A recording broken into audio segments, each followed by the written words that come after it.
Magandang araw sa inyong lahat, mga kalahi. Senator Bongo, aarestuhin na rin ba? Paano kung hindi sumuko si Senator Bongo? Magtatago din, kagaya ba ni Senator Bato? Ang lupit talaga ng Pangulo nyo. Speaking of Pangulo nyo na si Bongbong Marcos, nagkalat sa harapan ni Putin. Lutang na naman yata, Nakaraan, nagkalat din siya eh. 'Di ba? Tapos dito naman kay Putin, nagkalat din. So, yan po ang pag-uusapan natin at iba pang balita. Pero bago tayo magpatuloy, paki-like po muna itong video, share, and subscribe. Alright.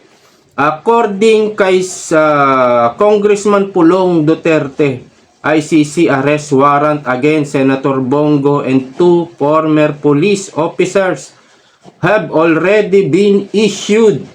So, nag-issue na raw ng warrant of arrest. At ito pa yung dagdag sa sinabi niya. Wala na ba talagang katapusan ang administrasyong ito sa paggamit ng ICC bilang political weapon laban sa kanilang mga kalaban? Wala na ba talaga kayong awa o hiya sa pinaggagawa nyo?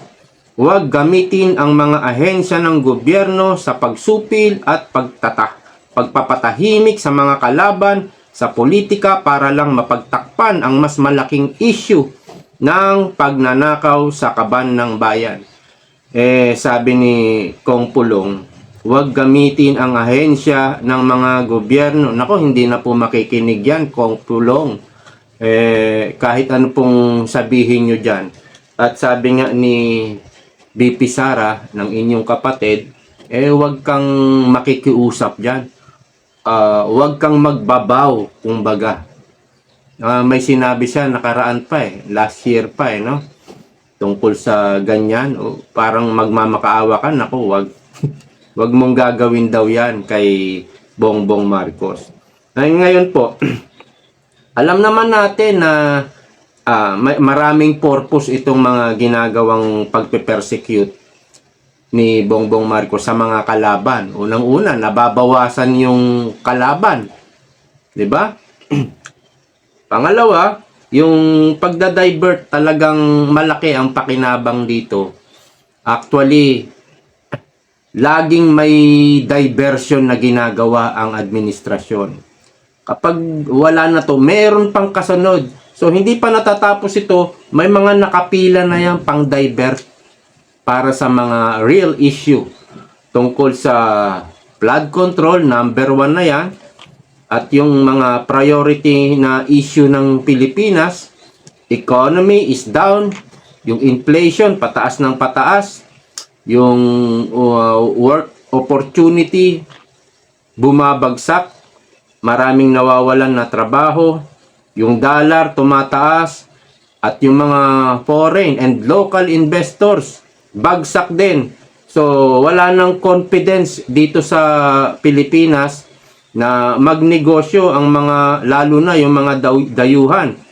Tourist industry, wala na rin. Bagsak na rin. At marami pang iba. So, yan yung mga pang-divert ni Bongbong Marcos para mapagtakpan ang mga tunay na issue. Pangalawa, yung pagbabawas nga nila, pag-eliminate sa mga kalaban, mapapakinabangan nila ito sa impeachment. Isa rin yan sa purpose, no? Si Bato, Jinggoy, wala na, no? Nakakulong si Jinggoy, si Bato nagtatago, at kung lalabasan din ng arrest warrant si Bongo, maaring magtago na rin si Bongo. So, 3 na ang nawawala sa kalaban ni Bongbong Marcos. Si Cheese at si Judas Joel, nandoon na. Kakampi na nila, no? Nandiyan pa si Mark Villar, Camille Villar, Loren Legarda. Parang may maleta rin, di umano, no? Pero nilinaw na yan ng mga witness na tauhan ni Saldico, hindi naman malinaw. So, parang kinlirya ng mga tauhan ni Saldico. Si Robin Padilla, nakaraan, balak ding idemanda. Cayetano, mayroong inuungkat na ikakaso kay Cayetano. So lahat ipapakulong. Ang tindi, no? So kasi parang it's now or never. Kapag hindi na impeach si BP Sara, wala na. Next year wala na po. Pormahan na po ng mga tatakbong kandidato. Wala na pong impeachment. So it's now or never. Kailangan ma-impeach nila si BP Sara. Ngayon, ang nakikita ko dito sa mga pag-arrest warrant, paglalabas ng arrest warrant, una, ang naglabas niyan, si Boying Rimulya. May arrest warrant daw kay Bato. Pero wala po tayong nakikita. Yung pinakita ni Trillanes doon sa Senado, maaring peke. Dahil noong napicturean yan ng mga media at inilabas nga sa publiko, sinum in yan nila Attorney Torion, iba yung number doon sa case number ni Bato. So maaring peke, maaring wala talaga na arrest warrant o meron. So hindi natin alam.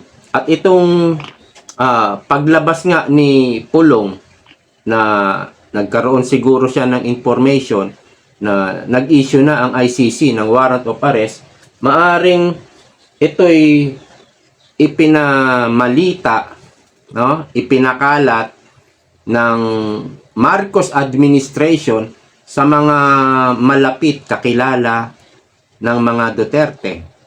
Hanggang sa nakarating kay BP Sara at nakarating din kay Pulong at nag-announce. Si Pulong mismo ngayon ang nag-announce. Nakaraan si Boying, no? Ang nag-announce sa arrest warrant ni Bato. Ngayon si Pulong na ang nag-announce sa arrest warrant naman ni Bongo. So, yan yung siguro yung purpose. Kumbaga, mas maganda iparating natin ng tahimik lang sa mga Duterte.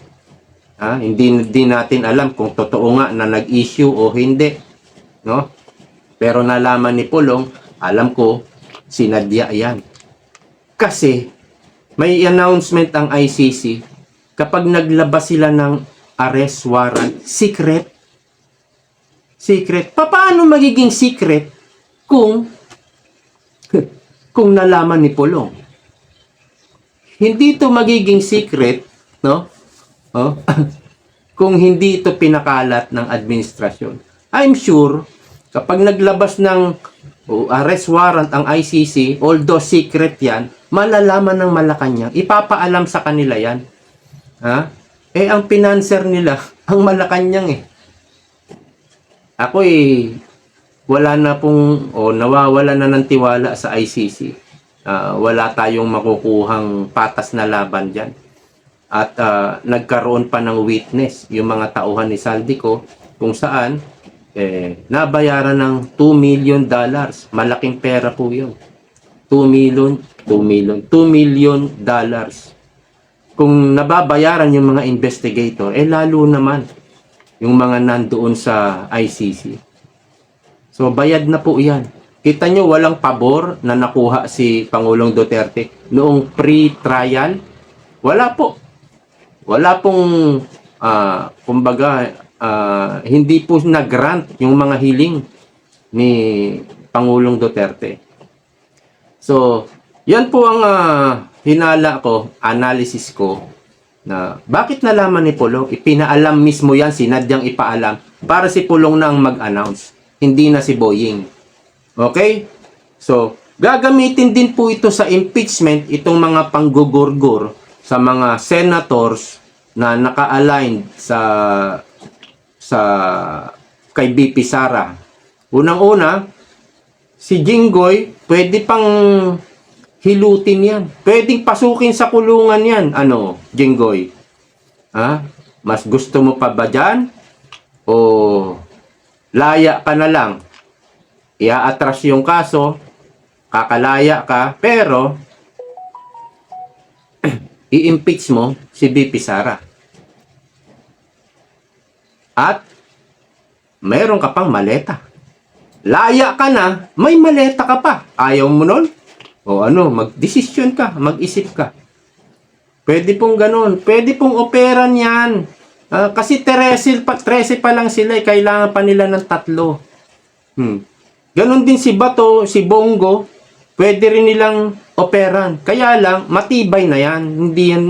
Hindi mo maghuhudas sa mga Duterte yan, si Bato at si Bongo. Hindi. Magpakamatay na lang sila, hindi maghuhudas yan. Ganon din po si Robin. So, nakikita natin si Jinggoy, Mark Villar, at sino pa? Loren Legarda. Kasi tayo naniniwala si Bato, Bongo, Robin Padilla hindi po maghuhudas kay Tatay Digong yan. Hindi po. So, na kay Jinggoy, Mark Villar, Camille Villar, Loren Legarda, si Cayetano hindi naman siguro. No? At sino pa ba? Sino pa ba yung natitira?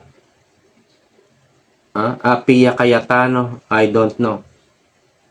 So, kailangan pa nila ng 3. Si Jinggoy, si Mark Villar, pwede.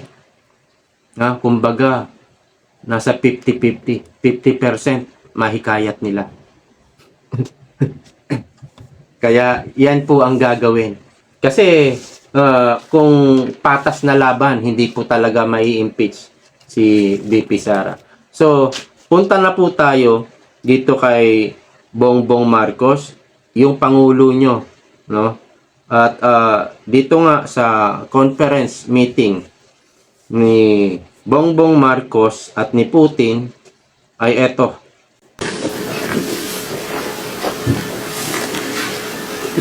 Yes. Ayan, sinabihan po ni Putin si Bongbong Marcos na mukhang lutang. Ito namang mga kasamahan ni Bongbong Marcos, hindi naman siya sinabihan. No? Tinan mo yung mga earpiece nila, earphone nila, mga nakasalampak na. Yung mga kasamahan ni Bongbong Marcos, nakasalampak na eh. Hindi man lang sinabihan. Pero, ano ba talaga? Bakit tuwing dadayo ka sa ibang bansa, nakaraan lang sa UN, yung uhog niya, yung sipon niya, tulo ng tulo, hindi man lang punasan or hindi niya na nararamdaman na tumutulo yung sipon niya. Kasi yan po ang side effect ng mga nagko-coke, no? Yung mga tumitira ng pulburon. Yan po ang side effect. Sinisinghot kasi yan. Nakita nyo naman yung video niya. Ginaganon, sinisinghot talaga yan. So, kung may ipapasok ka sa ilong mo, talagang sisipunin ka, maaring umagos ang uhog mo. At sa sobrang tindi, lakas ng amats, hindi mo na nararamdaman, tumutulo pala yung sipon mo. Kasi hindi mo man lang punasan Tapos eto, alam niya naman na, first time ba yan? Hindi siguro. Hindi siguro first time yan. Lutang lang talaga. Lutang. Kaya, parang pinagtawanan pa. Nangingiti-ngiti pa. Ano ba naman tao ito? Anong presidente ito? Di ba? So, wala. Gagawin na naman katawa-tawa. Gagawin niya namang memes. Itong pangulo ninyo. At idagdag lang natin itong DTI. Ayan na. Tungkol po sa solar. Eto.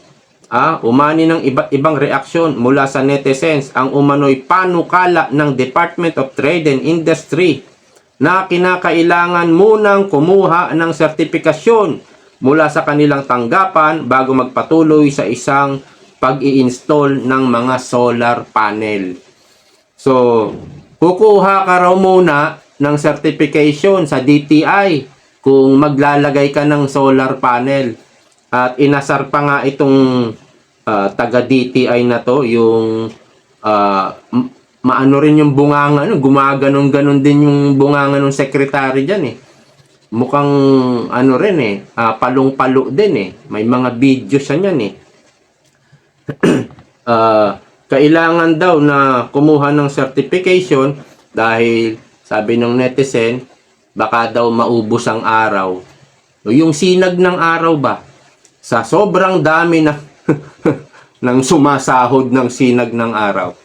Sa sobrang dumadami na raw yung solar panel. Pero ano yun, joke yun. Pero eto na naman tayo, itong gobyerno ni Marcos, gumagawa na naman ng pagkakaperahan. Opo, pagkakaperahan. Sino bang nag-utos niyan? Oligarko. Yung Meralco, di ba?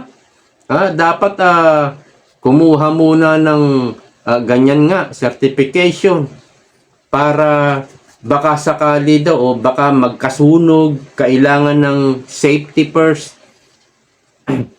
Yan, utos yan ng oligarko. Kita nyo?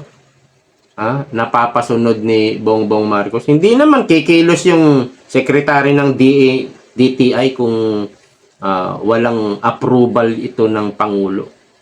So, ito yun. Malinaw na kontrolado o napapaboran ang mga oligarko dito kay Bongbong Marcos. So, panibagong bayad na naman yan. Kung magpapatayo ka ng solar, magpapakabit ka, bagong bayad. Hindi po mura ang bayad dyan. Kukuha ka certification kasi magpapadala yan ng inspektor. Siyempre, titignan yung ipapakabit mo. Mas maraming panel, mas mahaba, mas mahal ang singil. Kailangan may inspektor dyan. So, yung inspektor, gagastos yan ng transportation. Kaya, mahal yan. Mahal po yung pagkuha niyan. So, another collection na naman ng pera mula sa taong bayan. At baka yung collection dyan, may parte pa si oligarko. Ayun ang matindi nun. At dito po si Arnold Clavio, sumagot na sa akusasyon ng mga witness kung saan nakita nga itong si Arnold Clavio na nadeliveran ng paper bag na may lamang milyon. Up to 5 million kasi ang nilalaman ng paper bag. So siguro mga 2 million or siguro mga 3 million to 5 million yan ang laman niyan. Kasi pag expanded envelope 2 million kasya. Or minsan 1 million, 2 million ang nakalagay doon. Pag paper bag po, umaabot ng 5 million. Kaya ito po ang sagot ni Igan, lies. Hindi raw totoo. Katawa-tawa. Nakakalungkot, pero lahat ng ito ay haharapin ko ng walang takot. Talk is cheap. Bago ang dada, ebidensya muna. Hindi ako natatakot, wala akong tinatago. Magkita na lang kami sa korte at doon ulitin niya lahat ng kanyang walang kakwenta-kwentang bintang. Hindi po walang kwenta to. Milyon-milyon po. Kung sakaling totoo to, milyon-milyon ang nawawala sa pera namin. Pera namin yan Arnold Igan Alam niyo si Igan, kinuwento ko na yata ito nakaraan. Matagal nang bias yan. At mukhang matagal na ring bayaran. Nung panahon pa ni Erap, muntik bugbugin yan doon sa EDSA 3. Kasi nakita siya buti may kasama rin siyang taga-media. Naawat nung isang taga-media, kundi kulata yan Dahil bias nga kung mag-report yan Opo, muntik nang mabugbog, napakakapal ng tao, napakaraming tao, galit na galit kay Igan. Buti naawat at nakaalis si Igan. Sana nga, sana nga nabugbog na yan ganyan po yung tao na yan. Kung ikaw ay sobrang bias, hinahayag mo na sa publiko na bias ka, ganun pa man, ikaw ay news anchor sa TV sa TV. Tapos, marami kang batikos sa mga Duterte. Sobrang bias mo na yan. Ipinapakita mo na sa taong bayan. Dapat impartial. Kung ikaw ay nasa media, dapat wala kang kikilingan. Ayan ang sinasabi nyo, pero iba yung ginagawa. Para ka na rin si Bongbong Marcos. Kaya, ako naniniwala, totoo ito. Yung mga sinabi ng Marines, mga tauhan ni Saldico, totoo yan. Hindi yan maglalakas ng loob. Bakit ba, sino ka bang Arnold Clavio ka? Hindi ka naman si congressman, hindi ka naman si senator. Arnold Clavio ka lang. Bakit ka pa gagawa ng kaso? Ano nang mapapala pag nakulong ka? Wala rin naman. Hindi siya walang mapapala. Kumbaga, kung gagawa sila ng gawa-gawang kwento, doon na sa mga sa mga congressman o kaya sa senator. 'Di ba? So dito kay Arnold Clavio, ako naniniwala, totoo 'yan. Totoo 'yan, insan. Alright, see you po next time. Bye-bye.